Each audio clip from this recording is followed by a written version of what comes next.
Case எப்பவுமே வாங்கிட்டு வந்தோமே நம்ம லோட் செக் பண்ணுவோம், எல்லாத்தையும் செக் பண்ணுவோம். செக் பண்ணி முடிச்சுட்டு அந்த உடனே ரெகுலேட்டர் ஃபிக்ஸ் பண்ணிடுவோம். அதில் லீக்கேஜ் ஆகுதான்னு சிலர் தெரிஞ்சவங்க செக் பண்ணுவாங்க, சிலர் வந்து செக் பண்ணாமல் அப்படியே போட்டு விட்ருவாங்க. இந்த மாதிரி சில லீக்கேஜ் ஏற்படும். இந்த லீக்கேஜ் ஏற்படுறதுனால என்ன ப்ராப்ளம் வரும் அப்படின்னா, உங்களுக்கு கேஸ் அதிகமாக செலவாகும். அது இல்லாமல் நீங்கள் ரூமை இது பண்ணி இந்த ரெகுலேட்டர் ஆன்லேயே வச்சுருந்தீங்க அப்படின்னா, அந்த மாதிரி இருக்கிற சமயத்தில் உங்களுக்கு நீங்கள் டக்குன்னு வந்து அடுப்பு பற்ற வைக்கும் போதோ இல்லை சுவிட்சு போடும்போதோ சின்ன ஸ்பார்க் ஏற்படுறது, அல்லது சிலர் வந்து பார்த்தீங்கன்னா பத்தி இந்த சாம்பிராணி இந்த மாதிரிலாம் பொருத்தி வச்சுட்டு வேலைக்கு போயிடுவாங்க, அல்லது வீட்டை லாக் பண்ணிட்டு வெளியே போயிருப்பாங்க. அந்த மாதிரி சமயத்தில் தான் நிறைய ஆக்சிடென்ட் நிறைய நடக்கும். இந்த மாதிரி இருக்கிறப்ப இந்த வாசர் அப்படிங்கிறது ரொம்ப முக்கியமான விஷயம். இந்த வாசர் எப்படி சேஞ்ச் பண்ணுறது அல்லது ரெகுலேட்டர் ஃபிக்ஸ் பண்ணும்போது முறையாக கவனிக்க வேண்டிய ப்ரொசீஜர் என்ன அப்படிங்கிறத சொல்லி பார்க்கலாம். சரி, ஓகே. இப்போ இன்றைக்கி நம்ம இதுலேயே அந்த ப்ராப்ளம் ஒன்று வந்திருக்கு, அதை எப்படி சார்ட் அவுட் பண்ணலாம் அப்படிங்கிறத தான் பார்க்க போகிறோம்.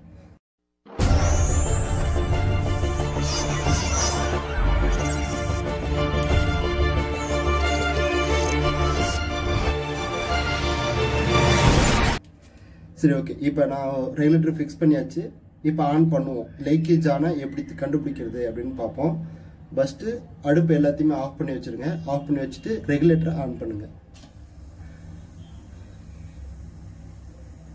இப்போ பார்த்தீங்கன்னா உங்களுக்கு சவுண்டு கேட்டிருக்குன்னு நினைக்கிறேன். இந்த மாதிரி தான் சவுண்ட் வரும். இந்த மாதிரி சவுண்ட் வரும். அதே போல் நீங்கள் எந்த இடத்துல லீக்கேஜ் ஆகுது அப்படிங்கிறத கொஞ்சம் ஸ்மெல் பண்ணுறது மூலியமாக ஈஸியாக கண்டுபிடிச்சிடலாம். அப்போலாட்டி இந்த இதை சரௌண்டிங்கில் இப்படி கை வச்சு பார்த்தீங்க அப்படின்னா இந்த இடத்துல பாருங்கள், ஜில்லுன்னு அந்த ஒரு கூலிங்கான ஏர் வரும். அந்த மாதிரி வரும்போதே கரெக்டாக எந்த பர்டிகுலர் பாயிண்டில் லீக்கேஜ் ஆகுது அப்படிங்கிறத கண்டுபிடிச்சிடலாம். உங்களுக்கு மேலே லீக்கேஜ் ஆச்சுன்னா இந்த பக்கம் உங்களுக்கு ஸ்மெல் வரும், அந்த கூலிங்கான ஏர் வரும். அப்படி இல்லாட்டி இந்த கையை வச்சு இப்படி செக் பண்ணிங்கனாலே இது கூலிங்கான ஏர் வர்றது ஈஸியாக கண்டுபிடிச்சலாம். இந்த பேக் சைடு யூஸ் பண்ணுங்கள். இந்த பேக் சைடு தான் சென்சிட்டிவ் ஜாஸ்தியாக இருக்கும். அந்த மாதிரி தான் செக் பண்ணுங்கள்.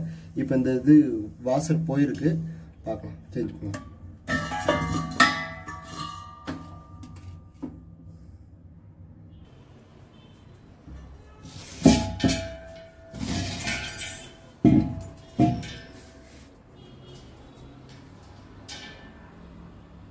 இதில் பார்த்தீங்கன்னாலே தெரியும், இந்த வாஷர் யூஸ் பண்ணி ரொம்ப தேஞ்சு போய் பழசாக இருக்கும். இதை நான்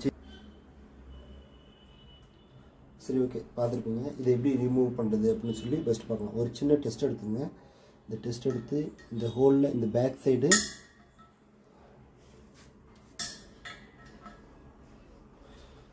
இப்படி இப்படி பெண்ட் பண்ணிவிட்டு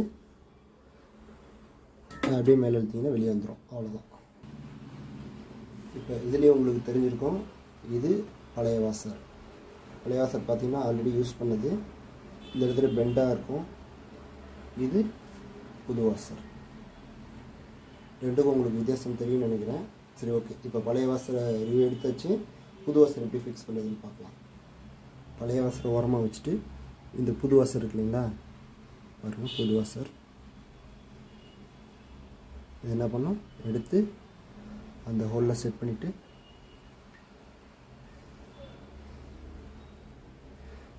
இது கொஞ்சம் இந்த மாதிரி ஷார்ப்பாக இருக்கிறது பதிலாக கொஞ்சம் இதாக இருந்துச்சுனாலும் ஓகே தான்.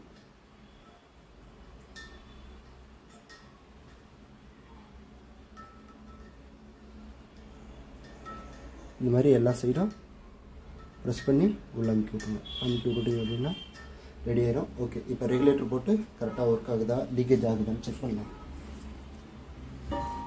ரெகுலேட்டர்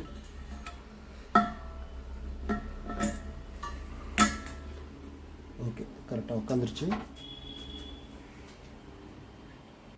சரி, ஓகே. இப்போ ஃபிக்ஸ் பண்ணியாச்சு. ஆன் பண்ணி பார்ப்போம் லீக்கேஜ் வருதான்னு. உங்களுக்காக அந்த சவுண்டு வச்சு காட்டுறேன்.